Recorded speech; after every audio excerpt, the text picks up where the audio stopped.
Hello నమస్తే. నేను journalist YNR. ప్రస్తుతం పాడ్కాస్ట్‌లో మనతో పాటు ఉన్నారు. తెలంగాణ ఉద్యమ గొంతుక, తెలంగాణ ఉద్యమంలో చాలా యాక్టివ్‌గా పనిచేసిన వ్యక్తి ఎర్రోల్ల శ్రీనివాస్. విద్యార్థి నాయకుడిగా, యువజన నాయకుడిగా, ఆ తర్వాత విద్యార్థి నాయకుడిగా ఉండి నేరుగా టీఆర్ఎస్ పాలిట్ బ్యూరో సభ్యుడిగా పనిచేశారు. తెలంగాణ రాష్ట్ర ఏర్పాటు తర్వాత కమిషన్ చైర్మన్‌గా, ఎస్సీ, ఎస్టీ కమిషన్ చైర్మన్‌గా పనిచేశారు. ఆ తర్వాత టీఆర్ఎస్ పార్టీలో క్రియాశీలకంగా వ్యవహరిస్తున్నారు. ప్రస్తుతం ఆ పార్టీ రాష్ట్ర అధికార ప్రతినిధిగా ఉన్నారు. శ్రీనివాస్ గారు నమస్తే. నమస్తే అండి. ఉద్యమం తర్వాత పూర్తిగా అసలు నీ ప్రొఫైల్ ఇంటర్వ్యూ చేయాలి. సీనన్న ప్రొఫైలు ఒకసారి చెప్పాలి అందరికీ అని థ్యాంక్ యూ అండి. అనిపించింది. ఎట్లా అనిపిస్తుందన్న ఉద్యమం టైంలో ఉస్మానియా యూనివర్సిటీలో టూ వీలర్ పైన తిరుగుతూ ఉద్యమంలో పార్టిసిపేట్ చేసిన దగ్గర నుంచి చూస్తున్నాను నేను మిమ్మల్ని. సో ఇప్పుడు రాష్ట్రం వచ్చింది, 10 ఏళ్ళు రాష్ట్రాన్ని పరిపాలించింది బీఆర్ఎస్ పార్టీ. ఏంటి మీకున్న సంతృప్తిగా ఉందా? నిజంగా సంతృప్తి మిగిలింది మనకు. అంటే నాతో పాటు అప్పుడు మీకు జర్నలిస్ట్‌గా ఉన్నారు యూనివర్సిటీలో. ప్రతి అణువు మీకు తెలుసు అని నేను అనుకుంటున్నా. అందరం కలిసి పనిచేసినాం కాబట్టి. అప్పుడున్నటువంటి టెన్షను, అప్పుడున్నటువంటి ఒక జీవితానికి ఇచ్చేటువంటి ఒక సాటిస్ఫాక్షన్, సంతృప్తి అసలింకా ఏమి ఇవే అనుకుంటా. ఒక మధుర గుర్తులు, తీపి జ్ఞాపకాలు. హ్మ్. అదేవిధంగా కొన్ని బాధను కలిగించేటువంటి సన్నివేశాలు, హ్మ్. లైక్ శ్రీకాంతాచారి, వేణుగోపాల్ రెడ్డి, ఇషాన్ రెడ్డి అలాంటి చావులను కూడా మనం దగ్గరికి వెళ్ళి చూసి అసలు ఓదార్చాలా, తట్టుకోవాలా, తట్టుకునేటువంటి శక్తి మనకుంటుందా అనేటువంటి ఒక ప్రతి నిమిషం ప్రతి క్షణం అడుగడుగున ఒక భయానక వాతావరణంలో హ్మ్. బార్డర్లో కొట్లాడేటువంటి సైనికులకు మనకు పెద్ద తేడా లేదనేటువంటి భావన యూనివర్సిటీలో ఒక యుద్ధ వాతావరణం కనబడేది మనకు. హ్మ్. హ్మ్. ఎప్పుడు హ్మ్. బార్డర్ల సైనికులు ఎట్లయితే ఉంటారో, హ్మ్. ఇటు ఎన్సీసీ గేట్, ఇటు తార్నక్, అవును. అక్కడోడు ఇక్కడికి రావద్దు, ఇక్కడోడు అక్కడ పోవద్దు. హ్మ్. ఒక గమ్మత్. అంటే ఇప్పుడేమో బాగానే అనిపిస్తుంది, కానీ అప్పుడు గుర్తు చేసుకుంటే అమ్మ ఈ పరిస్థితుల నుంచి ఎప్పుడు బయటకు వెళ్తామా అనేటువంటి భావన ఉండేది. అప్పుడు మీరేమో బోర్డర్‌లో సైనికుల్లా పనిచేస్తున్నాం అనుకున్నారు. ప్రభుత్వాలేమో అడవిలోని ఉగ్రవాదుల్లా, తీవ్రవాదుల్లాగా ఉద్యమకారులను చూసినాయి అప్పుడు. ఎగ్జాక్ట్లీ. ప్రభుత్వాలు ఏమనుకున్నాయంటే, మా అప్పుడు తెలంగాణ కోసం కొట్లాడే వాళ్ళందరినీ కూడా ఒక అసాంఘిక శక్తుల కింద, హ్మ్. లేదంటే వీళ్ళు ఒక టెర్రరిస్టుల కింద, ఒక నక్సలైట్ల కింద జమ కట్టేటువంటి పరిస్థితి. హ్మ్. అంటే ఒక ప్రత్యేక రాష్ట్ర భావజాలం అనేది ఒక దుర్మార్గమైన చర్యగా ఆంధ్ర ప్రభుత్వం వ్యవహరించింది. హ్మ్. అయినా ఎన్ని వాళ్ళు నిబంధనలు పెట్టినా, ఎన్ని చేసినా కూడా చివరికి ధర్మమే గెలిచింది కదా! హ్మ్. హ్మ్. హ్మ్. హ్మ్. కాపోతే ఆనాటి గుర్తులు నిజంగా మనము ఒక ఒక ఒక దశలో అనిపించేది, తెలంగాణ నిజంగా వస్తదా? అవును. క్వెషన్. హ్మ్. హ్మ్. తెలంగాణ, ఆంధ్ర వాళ్ళు గింత వ్యతిరేకిస్తా ఉన్నారు. అరే! మనకి ఎవ్వరు మద్దతు లేరు. అసలు ఎవరు మనకు సపోర్ట్ చేసే పరిస్థితి లేదు. నిజంగా తెలంగాణ చూస్తామా అనేటువంటి భావన ఉండేది. హ్మ్. మనందరికి అవును. అనిపించేది. అవును. హాస్టల్ రూమ్‌లో ఎవరైనా తెలంగాణ మూవ్‌మెంట్‌లో యాక్టివ్‌గా పనిచేస్తున్న వాళ్ళతో కలిసి రూమ్ షేర్ చేసుకోవాలంటే, ఎప్పుడు మనల్ని కూడా తీసుకెళ్ళిపోయి అరెస్ట్ చేస్తారు. ఎగ్జాక్ట్‌లీ. అందులో జర్నలిస్ట్ లేడు, రిపోర్టర్ లేడు, ఉద్యమకారుడు లేడు, కార్యకర్త లేడు, అందరూ. సామాజిక కార్యకర్త లేరు, ఇంటలెక్చువల్స్ ఎవరు లేరు. హ్మ్. తీసి అందరిని లోపటేయడమే ప్రభుత్వం యొక్క ప్రధానమైనటువంటి ఎజెండా అప్పుడు. హ్మ్. హ్మ్. కానీ ఇలా అవన్నీ గుర్తు చేసుకుంటే జీవితంలో ఒక మనకు సంతృప్తినిచ్చేటువంటి సందర్భం ఏదైనా ఉందంటే, ఉద్యమంలో అన్ని వర్గాలతోని కొట్లాడి, ఉద్యమ విద్యార్థులతోని కలిసినటువంటి సందర్భం, కేసీఆర్ గారితోని కలిసి నడిచినటువంటి అనుభవం, జయశంకర్ గారు, విద్యాసాగర్ రావు గారు, ఇట్లా అనేక మందితోని, ప్రొఫెసర్లతోని, విద్యార్థులతోని, తెలంగాణ ఉద్యమకారులతోని, వీళ్ళందరితోని కలిసి పనిచేసినటువంటి సందర్భము చాలా సంతృప్తినిస్తది. At the same time Telangana రాష్ట్రం కోసం కొట్లాడినటువంటి విద్యార్థి యువకులు, లేకుంటే విద్యార్థి మిత్రులు ఎవరైతే ఉన్నారో వాళ్ళని చావులు చూస్తే కూడా మనకు అలాంటి మిత్రులు కూడా మన పక్కన ఉంటే బాగుండేది ఈరోజు కదా. ఉండుంటే బాగుండేది కదా! ఇంతమంది తెలంగాణ రావడం కోసం ఇంతమంది చనిపోవడానికి కారణమైనటువంటి ప్రభుత్వాలు ఆనాటి సమైక్య రాష్ట్ర ప్రభుత్వమే కదా అనేటువంటి భావన ఒక పక్క ఆనందం కలిగిస్తూనే, రెండవ పక్క ఎక్కడో ఒక దగ్గర దుఃఖశోకం కనిపిస్తుంటుంది. వాళ్ళు కూడా మనతో ఉంటే బాగుండే కదా అంతే కదా. అనిపిస్తది కదా! ఇప్పుడు శ్రీకాంతాచారి నాతోని పనిచేసినాడు. హ్మ్. వేణుగోపాల్ రెడ్డి గారు గాని, ఇషాన్ రెడ్డి గాని విద్యార్థి నాయకులు పాపం. హ్మ్. హ్మ్. చదువుకోవడానికొచ్చి అక్కడే తెలంగాణ కోసమే చనిపోతున్నానంటే అది నిజంగా మనము ఊహించలేము. ఆ మాటల్లో చెప్తే ఇప్పటికి గూడా ఆ సన్నివేశాన్ని గుర్తు చేస్తుంటే మనకు తెలవకుండానే మన కళ్ళ పొంట నీళ్ళొస్తుంటాయి. కరెక్ట్. అదే పెద్ద భావోద్వేగం. అంతే. ఇంత ఆళ్ళు చనిపోతున్నారు. ఉద్యమం చేస్తున్నారు మీరు. నిర్బంధం ఉంది. అరెస్ట్‌లు అవుతున్నారు. కొంతమంది స్టూడెంట్‌లయితే అరెస్ట్ అయ్యి నెల, 2 నెలలు, 3 నెలలు వాళ్ళకి బెయిల్ ఇచ్చేవాడు. అరెస్ట్ అయ్యలేదో కూడా తెలియకుండా అట్లే జైల్‌లో ఉండేవాళ్ళు. ఉద్యమం తెలంగాణ వస్తుందో లేదో తెలియని పరిస్థితి. ఆ టైంలో మోటివేషన్ ఏంటన్నా? ఎలా ఎవరు మోటివేట్ చేసేవాళ్ళు? ఏంటి అన్న మోటివేషన్ ఆ రోజు ధైర్యం ఎవరికి ఏంటి? వాళ్ళమే మోటివేషన్. హ్మ్. మొండి సరే ధైర్యం. మన మన మా మా సైడ్ నుంచి ఆ రోజు నేను విద్యార్థి ప్రెసిడెంట్‌గా ఉన్నా. మా సైడ్ నుంచి మా వరకు పార్టీ ఉంటుంది. కేసీఆర్ గారు ఉంటుండ్రు. కేసీఆర్ గారి ఆలోచన విధానాన్ని ఇటు కేటీఆర్ గారు గానివ్వండి, హరీష్ రావు గారు గాని ఎప్పటికప్పుడు మాకు సమాచారాన్ని చేరవేసి ఎట్లా నడుచుకోవాలి, మన ఎజెండా ఏంది, మన లైన్ ఏంది, ఆ లైన్‌లో వెళ్ళాలనేటువంటి ఒక ఆలోచన విధానం ఉండేది. కానీ యూనివర్సిటీకొచ్చేసరికి హ్మ్. యూనివర్సిటీలో ఒక జేఏసీ ఏర్పాటు చేసుకుంది. హ్మ్. జేఏసీ ఏర్పాటు చేసుకున్నప్పుడు ఒక్కొక్కసారి పీక్ స్టేజ్‌కి పోయేది. హ్మ్. ఒక్కొక్కసారి కంప్లీట్‌గా డౌన్ అయ్యేది. హ్మ్. అప్పుడు ఏం చేయాలో అర్థం కాక మేమే ఆర్ట్స్ కాలేజ్ దగ్గర కూర్చొని హ్మ్. మాకు మేమే చర్చలు పెట్టుకొని డిస్కస్ చేసుకొని ముందుకెట్లా పోవాలి అని ఒక ఆలోచన విధానంతో వెళ్ళాం. హ్మ్. అయినా కూడా ఒక సందర్భంలో అనిపించేది ఏంటంటే అరే అంటే ఒక మాకేమో పార్టీ పరంగా పార్టీ ఉంది, పార్టీ పెద్దలు ఉన్నారు, పార్టీ లైన్లో పోతున్నాం. ఆనాడు జేఏసీ లైన్లో వెళ్ళినప్పుడు స్టూడెంట్స్ అప్పుడే మనం పీక్కి వెళ్ళిపోవడం, అప్పుడే డైన్ అయిపోవడం, ఒక గమ్మతి వాతావరణం కనబడేది. అయినా కూడా ఎక్కడో ఒక దగ్గర మమ్మల్ని అణిచివేస్తుండ్రు అనేటువంటి భావన విద్యార్థులకు కలుగుతుంది. హ్మ్. హ్మ్. మమ్మల్ని ఏదో రకంగా ఇరికించాలి, మమ్మల్ని ఖతం చేయాలనేటువంటి భావన ఆ సమైక్య రాష్ట్ర పాలకులు అనబడం నాకు కనబడుతుండేది. హ్మ్. మీకు తెలియని ఏమిటి, దాదాపుగా అప్పుడున్నటువంటి ఒక టాప్ 20 మంది 30 మంది విద్యార్థులలో 120 కేసులు తగ్గకుంటున్నాయి అందరికీ. అవును. అవును. అందరూ సెంచరీ కొట్టారు. ఇప్పుడు దాదాపుగా చాలా ఒక 10 నుంచి 14 మంది మీద హ్మ్. అటెంప్ట్ మర్డర్లు, ఎస్సీ ఎస్టీ కేసులు అందరి మీద, అది ఆ సామాజిక వర్గాలకు సంబంధించిన వాళ్ళ మీద కూడా హ్మ్. ఎస్సీ ఎస్టీ కేసులు. నేనే ఎస్సీ ఎస్టీ కేసు కింద 14 రోజులు రిమాండ్లో ఉన్నా. మీరు మీ పైన కూడా ఎస్సీ ఎస్టీ అట్రాసిటీ కేసు.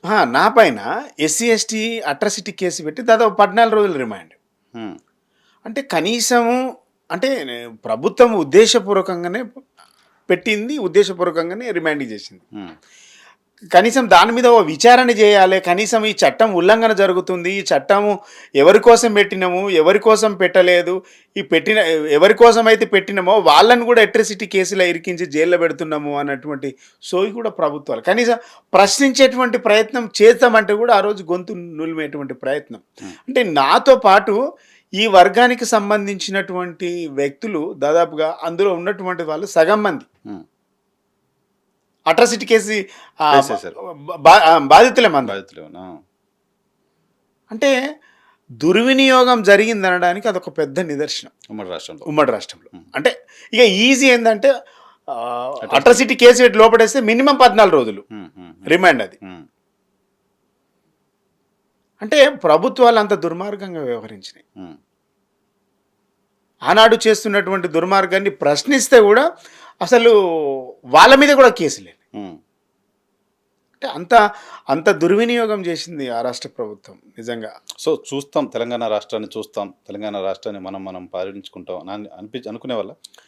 అంటే ఎక్కడో ఒక దగ్గర ఉండేది ఆశ, ఈ హ్మ్. తెలంగాణ సాధిస్తాము అన్నటువంటి ఆశ ఉండేది. హ్మ్. కానీ వీళ్ళు చేస్తున్నటువంటి కుట్రలు, వీళ్ళు చేస్తున్నటువంటి ప్రయత్నాలకు నిజంగా వస్తుందా అనేటువంటి భావన కూడా కనబడేది. ఇప్పుడు మేము రాత్రి సాయంత్రం 6 గంటలకు మమ్మల్ని అరెస్ట్ చేసిండ్రు. హ్మ్. కేసీఆర్ గారు 12 రోజుల దీక్ష దాదాపు ఆ రోజు 9 రోజులకు చేరింది అనుకుంటా. హ్మ్. 9 రోజులకు చేరిన తర్వాత మేము కేసీఆర్ గారిని చూసి క్యాంపస్కి వెళ్ళిపోయినాం. మళ్ళీ మేము చూసింది ఎప్పుడంటే 5th డే 6th డే చూసినాం అందరిని స్టూడెంట్ తీసుకుని అప్పుడు అంతా జేఏసీ ఏర్పడ్డాం. హ్మ్. కేసీఆర్ గారిని నిమ్స్లో చూసినాం. కేసీఆర్ గారికి ఏం కాదు మీరు కొట్లాడుంటే ధైర్యంగా ఉన్నాడు, ఆయన సైర చేస్తుండు, హ్మ్. మాట్లాడిండు, దూరంకి వెళ్ళి సైర చేసి తమ్మి ఇట్లా పెట్టి తొంభై చెప్పేసి. మీరు కొట్లాడండి, ఏం కాదు కొట్లాడండి మీరు, హ్మ్. తెలంగాణ వచ్చుడో కేసీఆర్ సచ్చుడో గదే నినాదం అని చిన్నగా లో వాయిస్లో చెప్పాడు. హ్మ్. ఇక మేము కొంచెం ఇంపార్టెంట్ వాళ్ళం, క్యాంపస్ వాళ్ళం కలిసినాం, వెళ్ళిపోయినాం. మేము ఒక కార్యాచరణ చేసుకున్నాం. అప్పుడు మనం చేసింది ఏంటంటే డిసెంబర్ 10కి చెలో అసెంబ్లీ, జేఏసీ తరపున మేము ఇచ్చిన పిలుపు ఏంటంటే చెలో అసెంబ్లీ. హ్మ్. మనకు డిసెంబర్కు 10కి చెలో అసెంబ్లీ పిలుపునిచ్చింది. హ్మ్. ఈ లోపు మమ్మల్ని ఎక్కడెక్కడ అరెస్ట్ చేయాలన్నటువంటి అది ఫోన్లన్నీ ట్యాప్ చేస్తూ ఉన్నారు. హ్మ్. మళ్ళీ ఒకరోజు నాకు సడన్గా ఫోన్ వచ్చింది. హ్మ్. కేటీఆర్ గారు హరీష్ అన్న ఫోన్ చేశారు. కేసీఆర్ గారి ఆరోగ్యం పూర్తిగా క్షీణించింది. అసలు దీక్ష విరమింపజేసే పరిస్థితి లేదంటుండు సీన్. కనీసం పార్టీ అంతా చెప్పింది, మీ యూనివర్సిటీలో ఉన్నటువంటి జేఏసీలు అందరన్నా వస్తే, నాయకులందరూ వస్తున్నారు, ఒక్కసారి మీరు మాట్లాడండి, ప్రయత్నం చేయండి అంటే, నేను మన జేఏసీలో ఉన్నటువంటి ముఖ్యులందరినీ కూడా ఒక 10 మందిని అందరినీ చేసి, మేము ఎక్కడ కలవాలనుకున్నాం అనుకుంటే ఇందిరా పార్క్ దగ్గర కలవాలా, ఇందిరా పార్క్ ధర్నా చౌక్లో కలిసి రావాలనుకున్నాం. ఎందుకంటే అప్పటి వరకు ఎక్కడోలా అక్కడ ఉన్నాం, మేము అందరం ఒకటే దగ్గర కలిసి వెళ్ళాలనేటువంటి నిర్ణయం జరిగింది. దానికి అందరం ఫోన్లు మాట్లాడుకొని స్విచ్ ఆఫ్ చేసుకున్నాం. ఓకే. అంటే ఫోన్లు కూడా ఆన్ చేసి మాట్లాడేటువంటి పరిస్థితి లేదు ఆ రోజు. అయితే ఎక్కడోళ్ళు అక్కడ అనరంగా కొంతమంది అక్కడ మా వంగపల్లి శ్రీనివాసు తెలుసు కదా, మా వంగపల్లి శ్రీనివాసు కొంతమంది వీళ్ళందరూ కూడా ఇందిరా పార్క్ ధర్నా చౌరస్తా దగ్గర కలవాలి, ఆడికెళ్ళి మనం కొంతమంది నిమ్స్కు రండి, కొంతమంది ఈడగలుద్దామని వేరువేరుగా చెప్పుకున్నాం. ఫోన్లు స్విచ్ ఆఫ్ చేసుకున్నాం. మళ్ళీ ఎందుకైనా మంచిది, అడ్రస్ మిస్ అవుతామా వీళ్ళు ఏంది అనేసి నేను వచ్చిన నేను కూడా కొద్దిగా టీ షర్ట్ వేసుకొని ఉన్నా. అప్పటికే మా కోసము డిసెంబర్ 5వ తారీఖు అనుకుంటా, అప్పుడు డిసెంబర్ 5వ తారీఖు, అప్పటికే మా కోసము మాటు వేసినటువంటి పోలీసులు మఫ్టీలో తిరుగుతూ ఉన్నారు పట్టుకోవడానికి. మీరు మఫ్టీలో ఉన్నారు, వాళ్ళు మఫ్టీలో వచ్చారు. మఫ్టీలో ఉన్నారు, అప్పుడు స్టూడెంట్ లీడర్ అన్నాం కదా. అయితే ఈ గిడికి ఇక్కడ రండి పలాన్ దగ్గర, మేము ఇట్లా ఇందిరా పార్క్ ధర్నా చౌకులు ఉన్నా, ఇట్లా కొబ్బరి బొండం కొట్టే వాళ్ళ పక్కన నిలబడ్డా, మీరు రండి అని చెప్పిన. మీరు నమ్మరు నర్సింగన్న, సడా రయ్యమని ఒక 3 కార్లు వచ్చినాయి. వాళ్ళు కూడా ఏంది మంచిగా ఫ్యాన్సీ నంబర్లతో కార్లు వచ్చినాయి. వాటిలో ఉన్నటువంటి వ్యక్తులు ఏంటంటే ఇట్లే మాలకన వాళ్ళు టీ షర్ట్లు వేసుకొని నైట్ డ్రెస్లు వేసుకొని ఒక గమ్మత్తుగా కనబడుతుంటే మా వంగపల్లి శ్రీని వచ్చి ఇలా ఎర్రోల శ్రీనివాస్ ఎవరు అంటే నేను అటు తిరిగి ఉన్నా. మా వంగపల్లి శ్రీనివాస్ ఏం చేసిందంటే, మీరంతా దానం నాగేందర్ మనుషులు, మీరు ముఖేష్ మనుషులు, మీరు ఆంధ్ర, మీరంతా గుండాలు అని ఈయన కొంచెం వాళ్ళతోని గొడవ చేసే ప్రయత్నం చేసి, లేదు అంటే మమ్మల్ని వచ్చి డైరెక్ట్ పట్టుకున్నారు. ఇక మా ఫోన్ ట్యాప్ చేసిందని క్లియర్ ఉంది, అర్థమైపోయింది. మేము కేసీఆర్ని కలవాలి, ఇంకా ఆయన రిక్వెస్ట్ చేసే పరిస్థితి మేము ఇక పోలేదు ఆడదాకా. మేము ఈడికి రా అని ఫోన్ మాట్లాడేసరికి మావాడు లేట్ వచ్చిండు, వాళ్ళకంటే ముందుగా పోలీసులు వచ్చారు. పోలీసులు వచ్చి నేను అటు తిరిగి ఉన్నా, వీళ్ళు ఎర్రోల శ్రీనివాస్ ఎవరు ఉన్నారు, నేనే అన్న. ఈలోపు మా వంగపల్లి శ్రీనివాసు వాళ్ళతో గొడవ చేస్తా, మమ్మల్ని ఇద్దరిని తీసుకొని పోతే నేను అన్నా, అసలు మీరు పోలీసులా లేకుంటే మీరు రౌడీలా గుండాలా ఎవడో తెలియదు నాకు, మీరు పోలీసులు అన్నట్టు ప్రూఫ్ ఏంది అని అంటే, వాళ్ళు పాపం నాగేశ్వరరావు అని మా ఎస్బీ ఇంటెలిజెన్స్ ఎస్ఐగా పనిచేసి, ఆయన నా ఐడి కార్డు ఇది సో అండ్ సో అని చెప్పింది.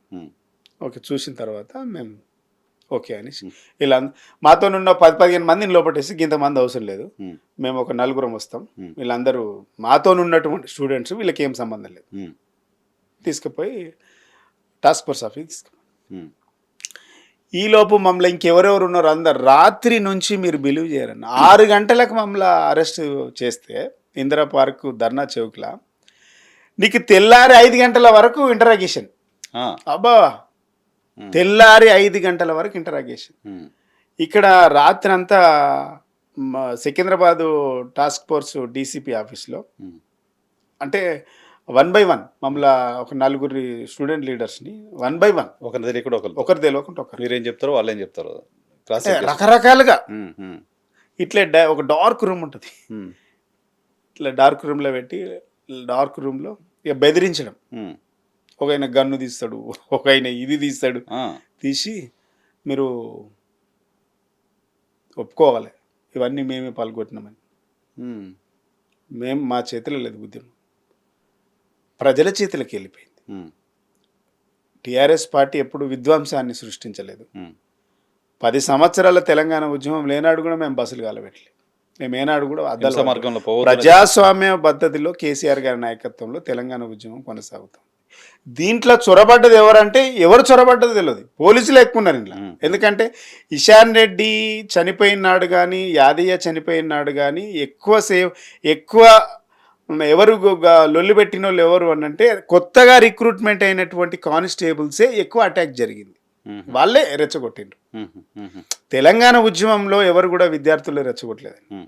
మనం ఫ్రాంక్గా మాట్లాడాలంటే కొత్తగా ఆనాటి ప్రభుత్వం కొత్తగా రిక్రూట్మెంట్ చేసుకున్నటువంటి కానిస్టేబుల్స్ ఎవరైతే ఉన్నారో వాళ్ళతోనే ఉసిగొల్పింది. ఉసిగొల్పి రెచ్చగొట్టి డైవర్ట్ చేసి విధ్వంసానికి సృష్టించింది ఎవరంటే ఆనాటి ప్రభుత్వమే. అప్పుడు ఇంటెన్షనల్ కానిస్టేబుల్ ఉద్యోగాలు మీకు ఇంకో విషయం చెప్తా. తర్వాత ఇదంతా జరిగిన తర్వాత ఇక్కడ రాత్రి 2 గంటల వరకు ఇంటరాగేషన్ చేసి మమ్మల్ని కోర్టుకి తీసుకెళ్ళింది సుల్తానాబాద్. 2 గంటల నుంచి 3 గంటలు 4 గంటల దాకా ఆయన ఇంటరాగేషన్ చేసి ఆడికెళ్ళి ఫలక్నామా ఏసీబీ దగ్గర తీసుకెళ్ళిపోయారు. 4 గంటల నుంచి 5:30 దాకా 1 by 1. అసలు ఆ టార్చర్కు వాళ్ళు పెడుతున్నటువంటి టార్చర్కు అరింగా మళ్ళీ ఇంకోసారి పోవద్దు అనేటువంటి వాతావరణం తీసుకొచ్చి అయినా మేము ఎవరం కూడా నలుగురం ఎవరం కూడా మేము జడవలేదు, భయపడలేదు. మేము ఒక్కటే సీరియస్ చెప్పినాం, మేము టెర్రరిస్టులం కాదు, నక్సలైట్లం కాదు, అసాంఘిక శక్తులం అసలే కాదు, ఉద్యమకారులం, తెలంగాణ కోసం కొట్లాడినటువంటి నికార్సైన తెలంగాణ వదులు. మేము కొట్లాడడం వల్ల మేము అనేక మా ఉద్యోగాలు, మా జీవితాలు, మా భవిష్యత్తు అంతా త్యాగం చేసి తెలంగాణ కోసం కొట్లాడుతున్నాం. ఒకవేళ మీరు తెలంగాణ అధికారులు అయితే మాకు సహకరించాలి. కమలాసన్ రెడ్డి గారు ఆనాడు డీసీపీ. నేను ఒకటే మాట, మీరు తెలంగాణ ఉద్యమకారులు, తెలంగాణ వాదులు, తెలంగాణ బిడ్డ కాబట్టి ఒకవేళ మీరు కనుక ఉంటే, మీరు తెలంగాణ బిడ్డ అంటే మాకు సహకరించాలి. మీ డ్యూటీ మీరు చేయొచ్చు, మేము ఎవరికి భయపడం. మా నినాదం కాదు హింస, మా విధానం కాదు. మేము 10 సంవత్సరాల నుండి ప్రజాస్వామ్యయుతంగా కొట్లాడుతున్నాం. కేసీఆర్ గారి అహింసా మార్గంలో తెలంగాణ తేవాలని అనుకుంటున్నటువంటి వ్యక్తి మమ్మల్ని నిర్బంధించి అడగడం వల్ల ప్రయోజనం లేదు. మీరు ఎన్ని కేసులు పెట్టండి, మేము జైల్లోకి పోయి ఉంటాం. తెలంగాణ మా ఎజెండా, మా తెలంగాణ మా ధ్యేయంగా కొట్లాడుతున్నాం. అన్నిటికీ సమాధానం కదా, మేము భయపడలేదు. నేను, మా వంగపల్లి శ్రీనివాస్ గారు, మన కుమారస్వామి గారు, స్టాలిన్, నలుగురం ఆ రోజు అరెస్ట్ అయ్యి తర్వాత మా ఫలక్నుమా ఏసీబీ గారు ఆంధ్ర ప్రాంతానికి సంబంధించిన తెల్లారిదాకా మాట్లాడుతుంటాను. కొట్టే ప్రశ్నే లేదు. తెల్లారిదాకా ఇంటరాగేషన్ చేసి ఎవరి మీద చేయాలి అబద్ధం తెల్లారిదాకా ప్రశ్నించి ఒకటే నినాదం, మా మేము మాట్లాడుతున్నాం, ఎవరిని అడిగినా గిట్లే ఉంటుంది, సమాధానం ఒకటే ఉండాలని ఒక క్లారిటీకి వచ్చినాం. తర్వాత 6 గంటలకు ఫస్ట్ జైలర్ మమ్మల్ని తీసుకున్నాడు ఎర్లీ మార్నింగ్. అంటే రాత్రి అంతా నిద్ర లేకుండా ఇంటరాగేషన్ చేశాడు. అంటే మీరు ఒక్కసారి ఆలోచించండి, డార్క్ రూమ్లో ఒక వ్యక్తిని 4 ప్రశ్నలు వేస్తూ ఉంటే మనం ఏం సమాధానం చెప్పాలన్నా, ఎక్కడ కూడా నెరవకుండా, భయపడకుండా, వెరవకుండా, వెన్ను చూపకుండా తెలంగాణ కోసం కొట్టలేదు. దాంతోపాటు ఇదంతా జరిగింది. డిసెంబర్ 9 తారీఖు ప్రకటన వచ్చింది. డిసెంబర్ 9 తారీఖు ప్రకటన వచ్చిన తర్వాత మాకు జైల్లో ఉన్నాం, తెలియదు కూడా తెలియదు. మీరు జైల్లో ఉన్నారు? డిసెంబర్ 9 తారీఖు ప్రకటన వచ్చినాడు, జైల్లో ఉన్నాను నేను. ప్రకటన వచ్చింది, అందరు స్వీట్లు పంచుకుంటే మాకు తెలిసింది ఇట్లా తెలంగాణ అనౌన్స్ అయింది. అందరు తీసుకొచ్చి స్వీట్లు అంటే మమ్మల్ని కలవడానికి రోజు విపరీతమైనటువంటి జనం వచ్చారు. మమ్మల్ని చూసి మేము 4 ఉన్నాం, అందులో పోయే వరకు ఒక 5 మంది ఉన్నారు. మేము 9 మంది 10 మంది ఉన్నాం మేము జైల్లో. కేసీఆర్ గారిని చూడడానికి నిమ్స్ హాస్పిటల్కి వచ్చినప్పుడు యూనివర్సిటీలు పెద్ద సంఖ్యలో మాఫ్ వచ్చి నిమ్స్ హాస్పిటల్ దగ్గర కేసీఆర్ గారికి ఏమైనా జరిగితే ఊరుకోమనేటువంటి బలమైనటువంటి నినాదం. ఆ సెంట్రల్ మాలు ఇదంతా కూడా మొత్తం ఎక్కడికక్కడ విధ్వంసం జరిగింది. ఎవరు కొట్టిండ్రో తెలియదు. దీంట్లో ఒక చిన్న విషయం ఏంటంటే, నరసింహ అనేటువంటి వ్యక్తి ఒక వాచ్మెన్గా పనిచేస్తాడు. ఆ సెంట్రల్ బిల్డింగ్కి ఎవరు పడితే వాళ్ళు రాళ్ళు కొట్టిపోయిండ్రు. వాళ్ళు ఎవరి చేతులు లేదు. వాస్తవంగా మాకు కూడా తెలియదు, అసలు మాకు తెలియదు. మేము హాస్పిటల్ ముంగొట్టున్నాం, మాకు తెలియకుండానే షాపులు ఇవన్నీ అక్కడక్కడ అద్దాలు పలగొట్టిండ్రంట, అయిపోయింది, రాళ్ళు కొట్టిండ్రు, అయిపోయింది అనేది అయిపోయింది. మేము బయటకు వచ్చే వరకు అరే ఇదంతా ఇటో పోతుంది అనేసి మేము బయటకు వచ్చే వరకు కొంతమంది ఈ సెంట్రల్ బిల్డింగు, ఈ పీవీఆర్ కాంప్లెక్స్ ఇవేవి ఉన్నాయో అవన్నీ అప్పటికి అద్దాలు పలగొట్టిండ్రు అన్నటువంటి వార్త విన్నాం. డీసీపీ కమలాసన్ రెడ్డి గారు మీరు కంట్రోల్ చేయలేకపోతుండ్రు, ఎటో పోతుంది అని అనగానే మేము అప్పటికే బయటకు వచ్చి చూసే వరకు జరగాల్సింది జరిగింది. తర్వాత అంటే అప్పటికే ప్రజల చేతిలోకి వెళ్ళిపోయింది. ఎవరి చేతులు? అయితే నరసింహ అనేటువంటి వాచ్మెన్ ఎక్కడనో పంజగుట్ట దగ్గర ఎక్కడనో వాచ్మెన్గా పనిచేస్తాడట. ఆయన కూడా ఒక రాయి వేసి వాళ్ళు నిలబడ్డట. ఆ వ్యక్తిని తీసుకొచ్చి జైలు వేసిండ్రు. పాపం ఆయనకు ఒక ఆయనకు బెయిల్ కానీ తెచ్చేటోళ్ళు కానీ ఎవరు లేరు. మాతోని 24 రోజులు మాతోనే జైల్లో ఉన్నాడు. ఆ బెయిల్ కూడా మేమే తీసుకొచ్చాం. అంటే ఎవరు అంటే ఎగ్జాంపుల్ మీరు అడిగిన క్వశ్చన్కు జైల్లో ఎవరు ఉన్నారు, ఏం కేసు పెట్టి, ఇప్పుడు నరసింహ అనేటువంటి వ్యక్తి వాచ్మెన్గా పనిచేస్తాడు. నాకు తెలియదు ఎవరో రాళ్ళు వేస్తుంటే ఎందుకని చూస్తున్నా నేను, నన్ను తీసుకొచ్చి మీరు జైల్లో పెట్టిండ్రు, నాకేం సంబంధం అని. అంటే వాచ్మెన్గా పనిచేసేటువంటి వ్యక్తి రాయి కొట్టినావు అనేసి, రాళ్ళు నువ్వే కొట్టినావు అని చెప్పేసి ఆయనను 24 రోజులు జైల్లో పెట్టి. బహుశా ఆయన తెలంగాణ అయి ఉంటాడు. తెలంగాణ వ్యక్తి అంతే కదా, తెలంగాణ కాబట్టి ఆయన అన్నాడు డెఫినెట్గా నేను తెలంగాణ వాదిని, కాకపోతే ఏంటంటే నేను ఇక్కడ రాళ్ళు కొట్టలే, ఈ విధ్వంసంలో లేను, ఈ అల్లరిలో లేను నేను, కానీ నన్ను అనవసరంగా తీసుకొచ్చి జైల్లో పెట్టిండ్రన్న, మీరే నన్ను కాపాడారు, నాకు బెయిల్ ఇప్పిందంటే ఆయనకు కూడా బెయిల్ ఇప్పించినాం. అంటే ఇట్లా తెలియనటువంటి వ్యక్తులు కూడా చాలా మందికి బెయిల్ ఎవరేయాలో తెలియదు, జైల్లో ఎవరున్నో తెలియనటువంటి దుస్థితి కనబడింది. ఆ రోజు హైదరాబాద్ నగరంలో మొత్తం గ్రేటర్ హైదరాబాద్లో ఎక్కడ బస్సు తలగబెట్టినా, ఎక్కడ బస్సు అద్దాలు వలిగినా, ఎక్కడ బస్సు టైర్లు పంక్చర్ చేసినా, చిన్న విధ్వంసం జరిగినా కొంతమంది మీదనే కేసులు ఉండేవి. రెగ్యులర్ వీళ్ళే. ఇంకా గమ్మత్ ఏంటంటే మా ఇంటి పక్కనే నారాయణ స్కూల్, శ్రీ చైతన్య స్కూల్ ఉంటుంది సికింద్రాబాద్. అసలు మాకు ఇంటికి పోక నేను అప్పటికి 6 నెలలు అయింది. ఆడవాడు బస్సు తలగా పెట్టిపోయిండ్రు, అద్దాలు వలిగినాయి అంటే టైర్ పంక్చర్ అయింది, ఆ కేసు నా మీద పెట్టిండ్రు. తార్నాకల బస్సు అద్దాలు పలిగినాయి, ఆ కేసు మా మీదనే పెట్టిండ్రు. సుల్తానాబాద్లో వాళ్ళు అద్దాలు పలుకొట్టిరు. మాకు మేము ఉండేది యూనివర్సిటీలో. అంటే ప్రభుత్వం ఎంత విచక్షణారహితంగా, ఎంత నిర్బంధాలతో పరిపాలించింది అనేది ఎగ్జాంపుల్స్ ఇవి. మూమెంట్ అణచివేసే ప్రయత్నంలో ఇప్పుడు పంజగుట్లో జరిగినటువంటి ఇన్సిడెంట్కు ఎస్ఆర్ నగర్ పోలీస్ స్టేషన్లో కేసు పెట్టిండ్రు. ఏంది అమీర్పేటలో అంతా కూడా అద్దాలు పలిగినాయి, అమీర్పేటకి ఓడిపోయిండు. అంటే దానికి ఒక ప్రాతిపాదికన ఏం తీసుకోలేదు, ఎక్కడ పడితే అక్కడ కేసులు పెట్టి కేసులు కట్టి నిర్బంధించేటువంటి ప్రయత్నం చేశారు. ఇంకో విషయం ఏంటంటన్నా, మేము ఇంత జరుగుతుంటే మూమెంట్లు ఉన్నాం కదా, మీకు నమ్మలేని నిజం ఒకటి ఉంటుంది. గిట్లే మాకు రోజు ఒక వ్యక్తి పొద్దున సాయంత్రం అప్డేట్ ఇచ్చుకుంటారు రెగ్యులర్గా మాతో ఉంటే, మాకు అప్పటికప్పుడు ఎవరైనా పికప్ చేసుకోవడానికి, డ్రాప్ చేసుకోవడానికి ఇట్లా స్టూడెంట్స్ని వాడుకుంటాం కదా, అప్పుడు కార్లు తిరిగే పరిస్థితులు. ఎందుకంటే 2 వీలర్ అనేది ఈజీ మూమెంట్, ఈజీ ఎవడన్నా వస్తే ఎస్కేపింగ్ కూడా ఈజీ. అయితే మాతోని ఒక ఆయన ఫ్రెండ్ తెలంగాణ వాదిని, ఖమ్మం జిల్లా తెలంగాణ వాదిని, నేను కూడా ఇట్లా నేను ఎంప్లాయీ ఉన్నా అక్కడ ఇక్కడ, నేను ఇట్లా జేఏసీ ఎంప్లాయీలా ఉన్నా, వీళ్ళు తెలుసు నాకు, వాళ్ళు తెలుసు, శ్రీనివాస్ గౌడ్, మన దేవిప్రసాద్, స్వామి గౌడ్ గారు, వీళ్ళందరూ అంటే మాతోనే వస్తుంటే తెలంగాణ ఉద్యమకారుడు అని అనుకున్నాను. మీరు నమ్మరు, 3 నెలల నుంచి ఒక వ్యక్తి, 3-4 నెలల నుంచి ఒక వ్యక్తి, ఇంటెలిజెన్స్ వ్యక్తి మాతో ఉంటుండు.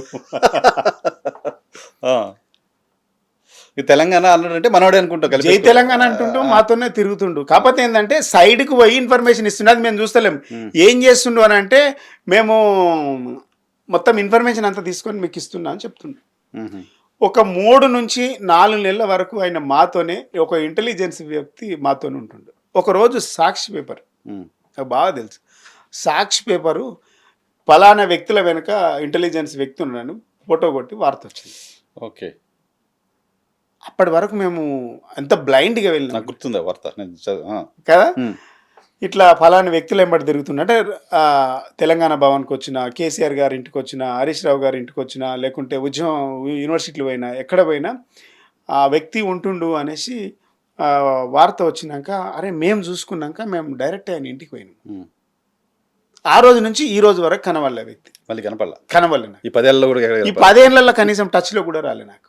అంటే సరే, ఇప్పుడు తెలంగాణ వచ్చింది, ఆ రోజు ద్వేషం ఉంది, కోపం ఉంది, ఆవేదన ఉంది, దుఃఖం ఉంది, కానీ ఇలా తెలంగాణ వచ్చింది. కానీ అలాంటి పరిస్థితులు ఎందుకు చెప్పాల్సి వస్తుందంటే, మన ఒక్కొక్కరు ముఖ్య నాయకుల వెనుక ఇంటెలిజెన్స్ వ్యక్తులను పెట్టి, ఎస్బీ వాళ్ళని పెట్టి, మన ఇన్ఫర్మేషన్ అంతా తీసుకొని ఉద్యమాన్ని నీరుగార్చేటువంటి ప్రయత్నం సమైక్య రాష్ట్రం చేసింది. ఆయన ఎన్ని కుట్రలు చేసినా, ఎన్ని దుర్మార్గంగా వ్యవహరించినా కూడా తెలంగాణ ఉద్యమాన్ని, తెలంగాణ రాష్ట్రాన్ని అయితే ఆపలేకపోయింది. ఇది నగ్న సత్యం. చరిత్ర. మనం చరిత్ర మాట్లాడుకోవాల్సినటువంటి సందర్భం ఉమ్. ఇది. మనం 69 ఉద్యమం నుంచి 60 సంవత్సరాల ఆకాంక్ష, 4 కోట్ల ప్రజల ఆకాంక్ష, తెలంగాణ ప్రజల ఆకాంక్ష ఇది తెలంగాణ రాష్ట్రం. ఉమ్. అంటే సమాఖ్య రాష్ట్రం నాయకులు 52 ముల్కి ఉద్యమం కానీ, 69 ఉద్యమం కానీ, 72లో కానీ, 2001లో పెట్టినటువంటి కేసీఆర్ గారి ఉద్యమం, ఇవన్నీ మలిదశ ఉద్యమంలో సమాఖ్య రాష్ట్ర నాయకులు అడుగడుగున ప్రభుత్వాలు అడ్డుకొని అణిచివేయాలనేటువంటి కుట్రలు ఏదైతే ఉందో, ఇట్లా ఇవి మాలాంటి వాళ్ళని అడిగితే ఒక పెద్ద ఎగ్జాంపుల్స్. అంటే ఇంటెలిజెన్స్ వ్యక్తులు కూడా, డిపార్ట్మెంట్కి సంబంధించినటువంటి వ్యక్తులు మాతో ఉండి జై తెలంగాణ అంటే నిజమే అనుకున్నాం. ఇంకా నమ్ముతాం కదా ఇప్పుడు అంటే సమాజం అంతా సాక్షి పేపర్లో వార్త వచ్చేంత వరకు కూడా మాకు కూడా తెలియదు, ఎవరికి తెలియదు. అట్లా చాలా చేస్తుంటారు. ఇట్లా చాలా, అంటే ప్రతి ఒక్కరి వ్యక్తులకు ఇంటెలిజెన్స్ డిపార్ట్మెంట్ వ్యక్తులను షాడో టీం పెట్టి ఉద్యమాన్ని అణచివేసే ప్రయత్నం చేసింది. ఇవన్నీ తలుసుకుంటుంటే నిజంగా ఇది ఎంత చెప్పినా పడవ ఇది. అంటే నేను ఈ దాదాపుగా 15 నిమిషాలు చెప్పిన ఇది వీడికి లైన్ అయిపోతుందని అనుకోను. ఇంకోటి అన్న, 2000 డిసెంబర్ 9 ప్రకటన వచ్చేసింది. తర్వాత అందరు సంబరాలు చేసుకున్నారు, అయిపోయింది. నాకు మళ్ళీ ఏమైందంటే, మేము డిసెంబర్ 23వ తారీఖు రిలీజ్ అయినాను. అప్పటికి ప్రకటన వెనక్కి పోయినట్టుంది. 22 తారీఖు వెనక్కి పోయింది, 23 తారీఖు రిలీజ్ అయినాము. అప్పటికి నేను 6 months అయింది మా ఇంటికి పోక. 6 months అయింది. మా అమ్మ ఒక గొప్ప మాట చెప్పేది, నువ్వు ఇంటికి రాకపోయినా పర్లేదు బిడ్డ, అక్కడే ఉండు, క్షేమంగా ఉండు, కొట్లాడు, మేము బాధపడము అని చెప్పి కదా. చాలా గ్రేట్. తెలంగాణ ఉద్యమంలో ఆ రోజు మనం అందరం కూడా గర్వించాల్సిందంటే తల్లిదండ్రుల యొక్క మద్దతే, కుటుంబ సభ్యుల మద్దతే. అది అంతకంటే పెద్ద త్యాగం. చాలా రోజులు అయిందనేసి సరే బెయిల్ వచ్చింది, మళ్ళీ ఎవరు అరెస్ట్ చేస్తారని చెప్పేసి డిసెంబర్ 23 తారీఖు నేను అరెస్ట్ కాగానే క్యాంపస్లో 11-1 గంట వరకు ర్యాలీ తీసి అంత అయిపోయింది. 2 గంటలకు మా ఇంటికి వెళ్ళిన. చాలా రోజులు అయింది కదా, ఇంకా మళ్ళీ ఏం పెడతారు కేసులు అని మీరు ఇంటికి 2 గంటలకు పోయినా. 24 తారీఖు ప్రకటన వచ్చింది. 22 ప్రకటనకు మనం మళ్ళీ దానికి తెల్లారి ఏదో ఆల్టర్నేట్గా మనం పిలిపించినాం. కరెక్ట్గా 24వ తారీఖు తెల్లార 2 గంటల ప్రాంతంలో ఒక 50 మంది చుట్టుముట్టారు ఇల్లు అంతా. మా ఇల్లు గేటు దుంకి అమ్మ సీనాన్ని ఉన్నాడా అని మా అమ్మని అడుగుతుండ్రు. నేను అప్పుడే లేచి మా అమ్మకు, అమ్మ వీళ్ళు జెండాలు కావాలి రేపటి బంద్ కోసం, జెండాలు కండువాలు కావాలి అంటే, ఎవరు మీరు అంటే, అమ్మ మేము ఇట్లా టీఆర్ఎస్కి వెళ్ళి వచ్చినాం, జెండాలు కండువాలు కావాలి, రేపు బంద్ ఉంది కదా అనగానే, అవునా. మా అమ్మ కొద్దిగా ఆశ్చర్యంగా, నేను మా అమ్మకి చెప్పిన, వీళ్ళు కార్యకర్తలు గారు, పార్టీలు కాదు, వీళ్ళు పోలీసులు, డోర్ దిగాకని చెప్పిన. మా అమ్మ సీరియస్గా, మీరు ఎవరో నాకు తెలుసు, ఈ టైంకి వచ్చి డిస్టర్బ్ చేయొద్దు, ఏదైనా అవసరం ఉంటే పొద్దుగాలండి, వెళ్ళిపోండి, లేదంటే నేను ప్రెస్కి చెప్తా అని చెప్పింది. మీరు పోలీసులు అన్న సంగతి నాకు గుర్తు, మీరు మంచి మాటకి వెళ్ళిపోతే బాగుంటుంది, లేదంటే నేను ప్రెస్ని పిలుస్తాను అని చెప్పింది. ఎందుకంటే మా ఇంట్లో అప్పటికే లగడపాటికి ఇష్యూలో కానివ్వండి, ఈ కేసులో కానీ మా ఇంటి చుట్టూ పోలీసులు తిరుగుతూనే ఉన్నారు. రోజు ఇంటికి వద్దామంటే మా అమ్మకి మా చెల్లె పిల్లలను ఇట్లా రోడ్డు దాటుతుంటే చిన్న యాక్సిడెంట్ జరిగింది. అయినా కూడా నేను అప్పటికి కూడా పోలేదు. ఇంటికి పోక అప్పటికే 6 months అయింది. ఇట్లా వద్దామన్న వరకే నేను ఫోన్లో చెప్తున్నా, అమ్మాయి వాళ్ళు వస్తున్నా అని క్యాంపస్ నుంచి వస్తున్నామని చెప్తున్నాం. నా రావడానికి ముందే వాళ్ళు వచ్చి సీనాన్ని వచ్చిండమ్మా అని వచ్చిందట. మా అమ్మ అన్నది, బిడ్డ నువ్వు ఫోన్ చేసినా 15-20 నిమిషాలకి ఎవరో వచ్చి సీనాన్ని వచ్చిండ్రు అంటుండ్రు, వీళ్ళు ఎవరో నాకు తెలుసులే, తెలియని వ్యక్తులు వస్తారు వచ్చినప్పుడల్లా అంటే, వీళ్ళంతా పోలీసులమ్మ, ఎప్పుడు నమ్మి చెప్పొద్దు, అర్థమై రాకు అని చెప్పింది ఆమె. రావద్దని చెప్పింది. వీడికి రాకి అని చెప్పింది. ఇప్పుడు వస్తే ఎప్పుడు ఎత్తుకపోతారో తెలియదు, ఇక రాకి ఇంటికి ఏదైనా ఉంటే ఫోన్లో మాట్లాడు, ఈ వచ్చి టెన్షన్, మాకు టెన్షన్, నీకు టెన్షన్ వద్దు, నువ్వు అక్కడే ఉండు అని చెప్పి. అయితే ఎప్పుడైతే ఈ మాట మాట్లాడిందో, నేను పోవడం మనిషి అరెస్ట్ అయిన తర్వాత రిలీజ్ అయినాక ఇంటికి వెళ్ళినాక సేమ్ అదే సిచ్యువేషన్ వచ్చింది. డిసెంబర్ 24 తారీఖు వెళ్ళిపోయిందంటే మీరు మళ్ళీ నమ్మరు, నేను మళ్ళీ ఎప్పటిదాకా రాలేదు అని అంటే, అసలు ఇక ఏప్రిల్ మే వరకు మళ్ళీ పోలేదు. మళ్ళీ 6 నెలలు. మళ్ళీ ఒక 6 నెలలు పోలేదు. అంటే ఇంత అంటే పాదయాత్ర చేస్తున్నప్పుడు కూడా మా అమ్మ ఒకటే చెప్పేది, మనం మహాపాదయాత్ర పెట్టుకున్నాం జనవరిలో. అప్పుడు దాదాపుగా నెల రోజుల పాటు అదే జరిగింది పాదయాత్ర. ఎక్కడ కూడా మళ్ళీ పోయే పరిస్థితి లేదు. మేము ఎక్కడ కలుసుకున్నామంటే వేములవాడ జాతరలో కలుసుకున్నాం మేము మళ్ళీ అమ్మ వాళ్ళని. మళ్ళీ ఎవరు తెలియకుండా ఫోన్ స్విచ్ ఆఫ్ చేసి వేములవాడ జాతర, అందరు పోతే వేములవాడ జాతర. అంటే అంత నిర్బంధమైనటువంటి పరిస్థితి ఆనాటి. ఇప్పుడు బాగానే చెప్పగలుగుతున్నాం, ఆ రోజు మాట్లాడుకునేటువంటి పరిస్థితి.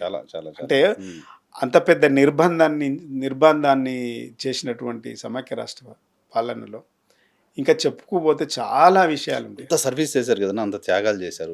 మీరే కాదు, అనేక మంది, వందల మంది అటువంటి త్యాగాలు చేశారు. త్యాగాలు చేసిన తర్వాత తెలంగాణ రాష్ట్రం ఏర్పడ్డ తర్వాత ఆ త్యాగాలకి ఈవెన్ మీకు కూడా అంత గుర్తింపు దొరికిందా? అంటే అన్న, ఒకటి త్యాగాల గుర్తింపు అంటే నిజంగా మనము యూనివర్సిటీలో ఉన్నప్పుడు మేము ఎంపీ అవుతాము, ఎమ్మెల్యే అవుతాము, అసెంబ్లీకి పోతాము అనేటువంటి కోరికలు ఎవరికి లేవు. కాలక్రమేణా కలిసి వచ్చి ఇలా మనం ఈ రాష్ట్రంలో ఒక రాష్ట్ర అంటే మనము అందరు గుర్తుపట్టే స్థాయిలోకి పోయినామంటే ఇలా because of TRS party, KCR గారు. డెఫినెట్గా ఒక ఎమ్మెల్యే కాకపోవచ్చు, కానీ పార్టీ నాకు అత్యున్నతమైనటువంటి గుర్తింపునిచ్చింది. 28 సంవత్సరాలకు పార్టీ పాలిట్ బ్యూరో మెంబర్గా ఉన్నాను. నేను స్టూడెంట్ వింగ్ ప్రెసిడెంట్గా 2 సార్లు చేసిన, పార్టీ పాలిట్ బ్యూరోగా చేసిన, SC/ST కమిషన్ చైర్మన్గా చాలా బాధ్యతలు నెరవేర్చిన. అసలు ఈ SC/ST కమిషన్ ద్వారా తెలంగాణలో ఉన్నటువంటి ఈ వర్గాలకు సంబంధించినటువంటి దాదాపుగా 14,000 కేసులు పెండింగ్లో ఉండే నేను వచ్చినప్పుడు. అవన్నిటిని 90% డిస్పోజల్ చేసేటువంటి ప్రయత్నం నేను చేయగలిగిన. అంటే అంత గొప్ప ఆపర్చునిటీ నిజంగా నాకు ఇచ్చింది అంటే ఈ పార్టీ, కేసీఆర్ గారి ప్రభుత్వమే. తర్వాత 3 సంవత్సరాల తర్వాత మళ్ళీ నేను మెడికల్ కార్పొరేషన్ చైర్మన్గా కూడా మన హెల్త్ డిపార్ట్మెంట్లో చేయడం జరిగింది. అంటే ఒక ఎమ్మెల్యే కాలేకపోయినాం కానీ అంతకంటే ఎక్కువ గుర్తింపు ఇచ్చింది పార్టీ అని నేను అనుకుంటాను. 10 ఏళ్ల పాలన, తెలంగాణ రాష్ట్రం ఏ ఆకాంక్షల కోసం అయితే మనం ఫైట్ చేసామో అనుకుంటాము ఆ దిశగానే వెళ్ళిందా? చాలామంది విమర్శలు చేస్తుంటారు, తెలంగాణ వచ్చింది కుటుంబం కోసం, ఆ కుటుంబమే దోచుకుంది, తెలంగాణకి ఏం చేశారు అనేది విమర్శ బీఆర్ఎస్ పైన, కేసీఆర్ పైన. ఉద్యమంలో లేని నాయకులు మాత్రమే మాట్లాడుతూ ఉన్నారు ఈ మాటలు. ఇలా ఉద్యమంలో ఉన్నటువంటి నాయకులు మాట్లాడే మాటలు కాదు. తెలంగాణ ఉద్యమంలో ఈరోజు ఈ రాష్ట్ర క్యాబినెట్లో ఉన్నటువంటి వ్యక్తులు ఎంతమంది ఉన్నారు? ఉద్యమ చరిత్ర కలిగినటువంటి వ్యక్తులు ఎంతమంది? తెలంగాణ ఉద్యమం ఒక పక్క జరుగుతూ ఉంటే, విద్యార్థులు చనిపోతూ ఉంటే, రాజీనామాలు చేయమని విద్యార్థులు బలిదానాలు జరుగుతుంటే, ఇషాన్ రెడ్డి, వేణుగోపాల్ రెడ్డి లాంటి వ్యక్తులు రాజీనామా చేయాలి, ఈ రాజీనామా చేయడం ద్వారానే తెలంగాణ రాష్ట్రం మన స్ట్రెంత్ ఏందో తెలిసి కేంద్రం దిగి వచ్చేటువంటి అవకాశాలు ఉంటాయి. టీఆర్ఎస్ పార్టీ నాయకులు, ఆనాటి టీఆర్ఎస్ పార్టీ నాయకులు, ప్రజాప్రతినిధులు అందరూ రాజీనామా చేస్తూ ఉన్నారు. మీరు రాజీనామాలు చేయాలనేసి ఇషాన్ రెడ్డి, వేణుగోపాల్ రెడ్డి గారు చనిపోతూ వాళ్ళ ఉత్తరంలో రాసిండ్రు. ఒక్క నాయకుడు, బీజేపీ కాంగ్రెస్ నాయకులు ఒక్క నాయకుడు అన్న రాజీనామా చేసిండ్రు. కిషన్ రెడ్డి చేయలే, అదే లక్ష్మీనారాయణ గారు చేసిండ్రు. ఆయనకి అందుకే ఈ రోజుకు ఆ క్రెడిబిలిటీ ఉంది లక్ష్మీనారాయణ గారికి, కిషన్ రెడ్డి గారికి లేదు కదా.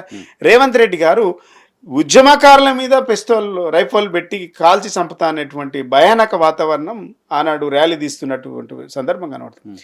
వీళ్ళు కేసీఆర్ గారి గురించి, కేసీఆర్ ఫ్యామిలీ గురించి మాట్లాడే నైతిక హక్కు ఉందా? బండి సంజయ్ కానీ, కిషన్ రెడ్డి కానీ, రేవంత్ రెడ్డి లాంటి వ్యక్తులకు మాట్లాడే నైతిక హక్కు ఉందా? కానీ ఉద్యమానికి సంబంధం లేని వాళ్ళని, సమైక్యాంధ్ర కావాలనుకున్న వాళ్ళని, లేకపోతే సమైక్యాంధ్ర నాయకత్వం నీడలో ఉన్న వాళ్ళని మీరు కూడా క్యాబినెట్లో తీసుకున్నారనే విమర్శ లేదు బీఆర్ఎస్ పార్టీ? ఉండొచ్చు, కానీ మన ప్రధాన ఎజెండా తెలంగాణ రాష్ట్రం. తెలంగాణ రాష్ట్రం వచ్చింది.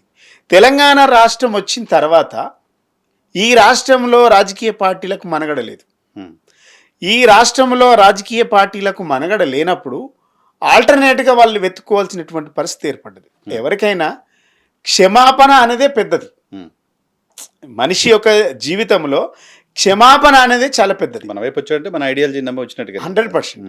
మా దగ్గరికి వచ్చిన వాళ్ళందరూ కూడా తెలంగాణ ఉద్యమంలో నా పాత్ర లేకపోవడం మేము చింతిస్తున్నాం. మేము నిజాలు తెలుసుకున్నాం. మేము కూడా తెలంగాణ వాదాన్ని కట్టుబడి ఉన్నాం. మేమేమన్నా చేసిన తప్పులను సరిదిద్దుకుంటున్నాం అన్నప్పుడు ఒకవేళ మీరు అనుకున్నటువంటి వ్యక్తులనే టీఆర్ఎస్ పార్టీ మా నాయకుడు కేసీఆర్ గారు కనుక వాళ్ళని జైన్ చేసుకోలేదు అనుకో, ఉమ్, ఒక జర్నలిస్ట్గా, ఒక సీనియర్ జర్నలిస్ట్గా, ఇంటలెక్చువల్గా, లేకుంటే తెలంగాణ సమాజంలో ఉన్నటువంటి వ్యక్తులు అరే వీళ్ళ తప్పైందని ఒప్పుకున్నా కూడా జైన్ చేసుకుంటే తప్పైందా కేసీఆర్ గారు అనేటువంటి వ్యక్తులు కూడా మమ్మల్ని ప్రశ్నించే వ్యక్తులు కూడా ఉంటారు కదా. యాక్చువల్గా రెండు వైపు ఉంటుంది, అది సో చేసినట్టు మేము చేసింది అది. ఆనాడు రాజకీయ పార్టీలకు గత్యంతరంలో తెలుగుదేశం పార్టీ టూలెట్ బోర్డు పెట్టిండ్రు, కాంగ్రెస్ పార్టీ ఖతమైపోయింది తెలంగాణ వచ్చిన తర్వాత. అప్పటికే ఖతమైంది, తెలంగాణ ఉద్యమంలో కంప్లీట్గా నిర్వీర్యం అయిపోయింది కాంగ్రెస్. బీజేపీ పార్టీ దానికి జాడనే లేదు ఆనాటికి. ఇలా ఆల్టర్నేటివ్ మేము చేసిన తప్పులను ఒప్పుకుంటున్నాం, మేము కూడా జైన్ అవుతాం అన్నప్పుడు ఈ ఇప్పుడు సిద్ధాంతాలు రాద్ధాంతాలు పక్కన పెట్టి తల్లి తెలంగాణ విముక్తికై కొట్లాడదాం అనేది మన నినాదం. అవి అయిపోయింది. మరి ఇక ఇవన్నీ పక్కన పెట్టాలనుకున్నప్పుడు వీళ్ళందరూ రావాలి కదా. మన నినాదము సిద్ధాంతాలను రాద్ధాంతాలను పక్కన పెట్టి తల్లి తెలంగాణ విముక్తికై కొట్లాడదామనే మన నినాదం ఉన్నప్పుడు మరి అవతలోడు వస్తే జైన్ చేసుకోకపోవడం మరి తప్పే అవుతుంది కదా. పునర్నిర్మాణం అన్నప్పుడు అందరినీ ఏకీకరణ చేయడమే కదా. రాజకీయ భవిష్యత్తు కోసమైనా వాళ్ళు ఏ దానికోసం వచ్చినా కూడా మా తప్పులు ఒప్పుకొని మేము జైన్ అవుతున్నాం అన్నప్పుడు డెఫినెట్గా ఆ సందర్భంలో తీసుకోవాల్సినటువంటి అవసరం వచ్చింది. ఎందుకంటే తెలంగాణ పునర్నిర్మాణం జరగాలి. తెలంగాణ నిర్మాణం సమైక్య రాష్ట్రంలో పోగొట్టుకున్నటువంటి 60 సంవత్సరాల తెలంగాణ నిర్మాణం అంతా కూడా పోగొట్టుకున్నదంతా కూడా మనం నిర్మాణం చేసుకోవాలనేటువంటి ఉద్దేశం కూడా మనం తీసుకోవడం జరిగింది. రకరకాల వ్యక్తులు మాట్లాడుకుంటూ ఉన్నారు. కానీ అల్టిమేట్గా ఏం జరుగుతుంది, తప్పైంది అన్నాక కూడా తీసుకోకపోతే టీఆర్ఎస్లో కూడా ఇంత అహంకారం ఉంది అన్నటువంటి మాట్లాడే వ్యక్తులు కూడా ఉంటారు. కానీ తెలంగాణ ఉద్యమంలో కేసీఆర్ గారి ఫ్యామిలీ కంప్లీట్గా ఉన్నదన్న సంగతి మనం గుర్తుపెట్టుకోవాలి. హరీష్ రావు గారు కానివ్వండి, ఆయన ఎంత పని చేసిండో ఈ సమాజానికి తెలుసు. కేటీఆర్ గారు ఎంత పని చేసిండో సమాజానికి తెలుసు. కవిత గారు ఎంత పని చేసిండో సమాజానికి తెలుసు.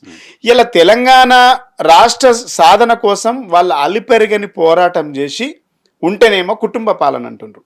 మళ్ళీ ఇలా ఏ సంబంధం లేని వాళ్ళు కూడా కుటుంబ పాలనలో కూడా ఇలా ఈ కాంగ్రెస్ ప్రభుత్వంలో కుటుంబ పాలన జరుగుతూ ఉన్నదిగా. మరి వాళ్ళేం త్యాగాలు చేసిండ్రు, వాళ్ళకున్నటువంటి క్రైటీరియా ఏంది, వాళ్ళకున్నటువంటి ఎలిజిబిలిటీ ఏంది. ఈవెన్ కాంగ్రెస్ పార్టీ కోసం ఈరోజు కాంగ్రెస్ పార్టీ, కాంగ్రెస్ అయినా బీజేపీ అయినా ఏదైనా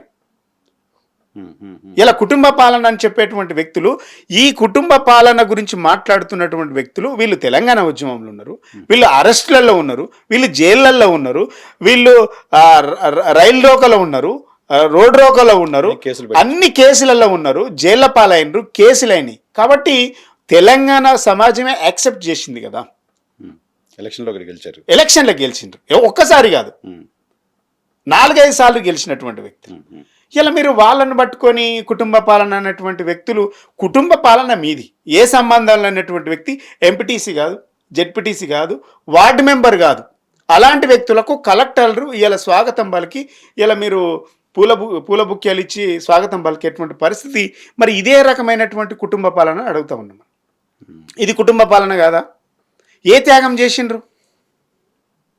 ఏ త్యాగం వల్ల ఇలా ఏ సంబంధంలో ఒక అంటే పొలిటికల్ పదవి లేనటువంటి వ్యక్తులకు ఇలా ప్రభుత్వమే దాసోహమైంది కదా, ప్రభుత్వ అధికారులు దాసోహమై పనిచేస్తూ ఉన్నారు కదా. నిజమైనటువంటి కుటుంబ పాలన ఇప్పుడు నడుస్తూ ఉన్నది. మాది త్యాగాలతో ఏర్పడ్డది, పోరాటాలతో ఏర్పడ్డది, పోరాటాలతో ఏర్పడ్డటువంటి పోరాటాలు చేసినటువంటి వ్యక్తులుగా ఈ సమాజంలో గుర్తింపు పొంది పార్టీలో పనిచేస్తూ ఉన్నారు. ఓకే, రాష్ట్రం ఏర్పడ్డ నాటికి 10 ఏళ్లలో మీరు రాష్ట్ర అధికారాన్ని కోల్పోయే నాటికి ఏంటి మీరు చేసిన డెవలప్మెంట్, ఏంటి తెలంగాణకు చేసిన అభివృద్ధి అంటే? ఈ రాష్ట్రం 2014 తెలంగాణ రాష్ట్రం సాధించే నాటికి అన్ని రకాలుగా రాష్ట్రం కుదేలైంది. ఆర్థిక రంగంలో కానివ్వండి, లేదంటే అన్ని రంగాలలో, గీ రంగం గా రంగం అనేది కాదు, ఏ రంగమైనా కూడా తెలంగాణకు వివక్ష జరిగింది. బడ్జెట్ నిధుల కేటాయింపులో కానివ్వండి, వాటిని ఖర్చు పెట్టేటువంటి విధానంలో కానివ్వండి, అన్ని రంగాలలో కూడా తెలంగాణను కంప్లీట్గా నిర్వీర్యం చేసింది. నిర్వీర్యం చేయడం వల్లనే తెలంగాణ ఉద్యమం పైకి వచ్చింది.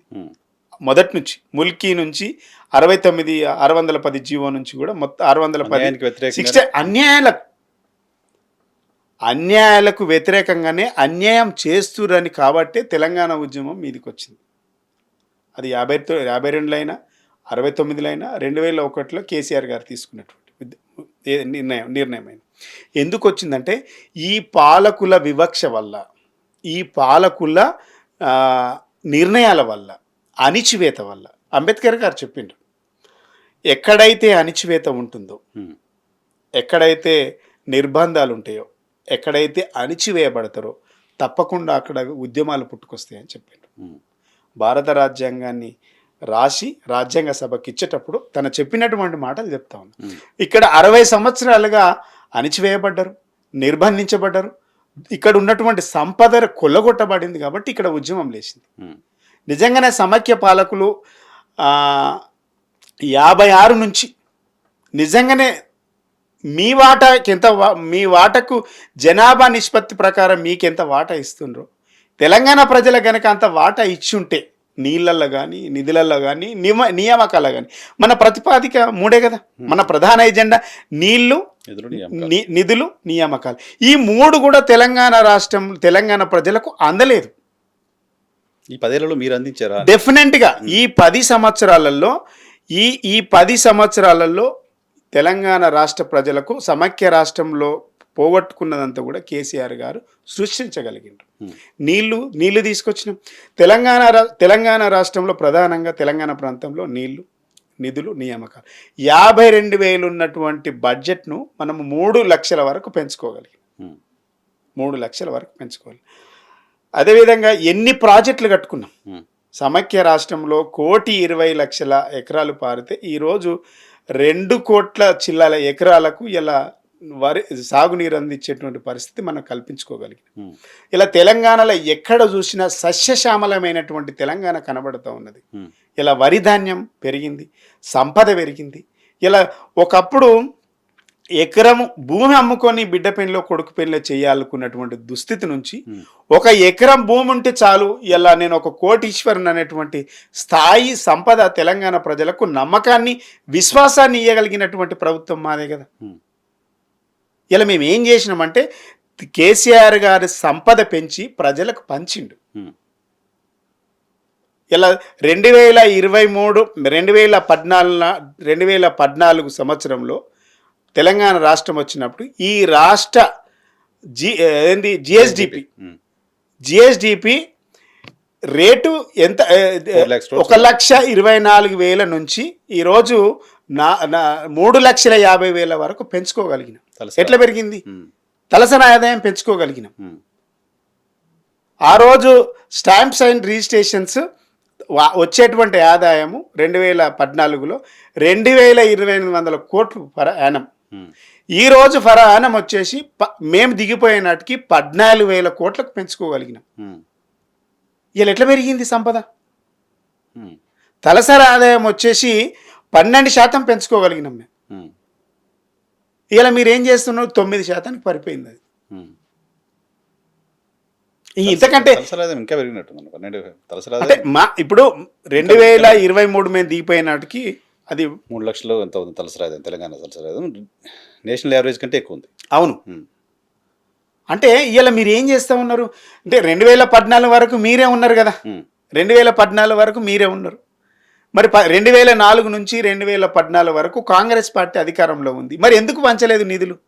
మరి ఎందుకు చేయలేరు మీ ప్రయత్నాలు? ఇప్పుడు మేము ఏబిసిడి వర్గీకరణ చేస్తున్నాం. ఏబిసిడి వర్గీకరణ చేసిన మొదటి రాష్ట్రం మాదవుతోంది. మేము దళితులకు భారీగా నిధులు 45,000 కోట్లు ఎంతో ఈ బడ్జెట్లో పెడుతున్నాం అని చెప్తున్నారు. 40,000 కోట్లు. ఇంకో మాట చెప్తాను నేను. 2004 నుంచి 2014 కాంగ్రెస్ పార్టీ దిగిపోయే నాటికి ఎస్సీల పైన మొత్తం ఖర్చు పెట్టినటువంటి మొత్తం సంఖ్య ఎంత అంటే 2,000 కోట్ల రూపాయలు. కేవలం 2,000 కోట్ల రూపాయలు 10 ఏళ్లలో, 10 సంవత్సరాలలో. 2014 జూన్ 3 తారీఖు నుంచి 2023 మేము దిగిపోయే నాటికి కేవలం ఎస్సీల పైన ఖర్చు పెట్టినటువంటి మొత్తం సంఖ్య 1,09,000 కోట్లు. 1,07,000 కోట్లు ఎక్కువ పెట్టి 1,07,000 కోట్లు ఎక్కువ పెట్టినటువంటి చరిత్ర మాది. అసలు ఎస్సీల పేరు మీద సప్లాన్ నిధులు పెట్టి జలయజ్ఞానికి ధనయజ్ఞంగా మార్చుకొని ఫ్లైఓవర్లని ప్రాజెక్టులని ఆ పెట్టినటువంటి అమౌంట్ను డైవర్ట్ చేసుకున్నటువంటి చరిత్ర మీది. మీరేం మాట్లాడతారు? మీరు 2,000 కోట్లు మాత్రమే కాంగ్రెస్ పార్టీ ఖర్చు పెట్టింది. 1,09,000 కోట్లు మేము పెట్టినాం 10 సంవత్సరాలు, 9.5 సంవత్సరాలే. మరి ఎవరు పెట్టిండ్రు? ఎగ్జాంపుల్ కాదు, ఒకటే. ఇంకా ఇలా మీరు 2024-25 సంవత్సరంలో 33,000 కోట్లు మీరు బడ్జెట్ కేటాయించారు. 33,000 కోట్లలో మీరు ఖర్చు పెట్టింది కేవలం 9,000 కోట్లే ఈ రోజు వరకు. 9,000 కోట్లే. ఈ 9,000 కోట్లు ఖర్చు పెడితే మిగిలిన 20,000 కోట్లు ఏం చేస్తారు అని అడుగుతున్నాం మేము. 20,000 లెక్క చెప్పలే మీరు. ఇప్పుడు 20,000 కోట్లు మీరు ఇప్పుడు పెట్టినటువంటి 40,000 కోట్లు, 60,000 లెక్క ఉండాలి కదా మాది. కేసీఆర్ గారు ఏం చేసిండ్రంటే ఎస్సీల నిధులు దుర్వినియోగం జరిగినాయి అని చెప్పేసి 40 ఏదైతే బడ్జెట్లో పెట్టేటువంటి అమౌంట్ కాకుండా మిగిలినటువంటి సప్లాన్ నిధులను కూడా ఖర్చు పెట్టాలనేటువంటి ఉద్దేశంకు కేసీఆర్ గారు ఒక చట్టమే తీసుకొచ్చింది 2017లో. చట్టాన్ని తీసుకొచ్చి ఒకవేళ ఈ సంవత్సరంలో కనుక ఆ డబ్బులు నిధులు ఖర్చు కాకపోతే క్యారీ ఫార్వర్డ్ చేసుకోవాల్సినటువంటి అవకాశం మళ్ళీ నెక్స్ట్ ఇయర్ పనికొచ్చే విధంగా చేసుకోవాలనేటువంటి ఒక నిబంధన ఉన్నది. మేము అడుగుతా ఉన్నాం ఈ రాష్ట్ర ప్రభుత్వాన్ని.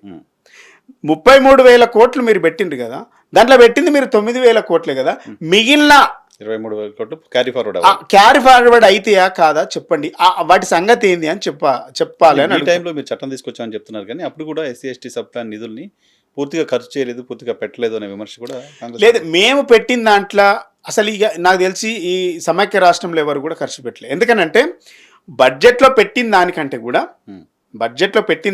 కూడా మేము ఈ 60 సంవత్సరాలలో ఖర్చు పెట్టిన దానికంటే 10 సంవత్సరాలలో మేము ఎక్కువ ఖర్చు పెట్టినాం అంటున్నా. 10 సంవత్సరాలు ఎక్కువ ఖర్చు. మీ 10 సంవత్సరాల పాలనలో 2,000 కోట్లు ఖర్చు పెడితే మేము 10 సంవత్సరాల 1,00,000 కోట్లు ఖర్చు పెట్టినాం కదా. ఇక దానికి అంతకంటే పెద్ద ఎగ్జాంపుల్ ఏముంటుంది? మీరు ఎన్ని హామీలు ఇచ్చిండ్రు? ఎస్టీల నిధులు అట్లే చేసిండ్రు, ఎస్సీల నిధులు అట్లే చేసిండ్రు. ఇలా మీరు ఎవరికి అది చేసిండ్రు? సో ఈవెన్ ఎస్టీలు కూడా బడ్జెట్లో పెట్టినంత ఖర్చు చేయాలి. ఎస్టీలో కూడా 8,000 కోట్లు మిగిలిపోయినాయి, వాళ్ళకి కూడా ఖర్చు పెట్టలేదు. అంటే కాంగ్రెస్ నినాదం, కాంగ్రెస్ ఏజెండా చెప్పింది చేయదు అన్నదానికి నిర్వేద నిదర్శనం ఇది. ఇలా ఎస్టీలకు మీరు బడ్జెట్ పెట్టుకుని లాస్ట్ టైం వాటి బడ్జెట్లో వాళ్ళకు కూడా 8,000 కోట్లకు మించి ఖర్చు పెట్టలేదు. మిగిలిన అమౌంట్ ఏమైంది? 16,000 రూపాయలు బడ్జెట్ పెట్టింది. మరి ఏమైంది వాటికి? ఈసారి 17,000 కోట్లు ఖర్చు పెట్టి బడ్జెట్లో పెట్టారు. మరి అవి ఇవి కలిపి చెప్పాలి కదా. అంటే ఇవన్నిటిని కూడా డైవర్ట్ చేస్తారనడానికి మాకు అనుమానాలు ఉన్నాయి. ఎందుకంటే కాంగ్రెస్ పార్టీ నైజామే అది. ఇలా కాంగ్రెస్ పార్టీకి చిత్తశుద్ధి ఉంటే ఈ రోజు వరకు ఎస్సీ డెవలప్మెంట్ శాఖ మంత్రి లేడండి, ముఖ్యమంత్రి కదా, ముఖ్యమంత్రి గారు ఉన్నారు. మరి ఇలా ఎస్సీల గురుకులలో మేము 1,50,000 మంది విద్యార్థుల నుంచి 6,50,000 మందికి మేము స్ట్రెంత్ను పెంచుకోగలిగినాం. 2,298 గురుకులాల నుంచి 1,020 గురుకులాలకు మేము పెంచుకోగలిగినాం. ఒక విద్యార్థి మీద 1,00,000 రూపాయలు ఖర్చు పెట్టగలిగినాం. ఇలా మీరు ఏం చేస్తుండ్రు?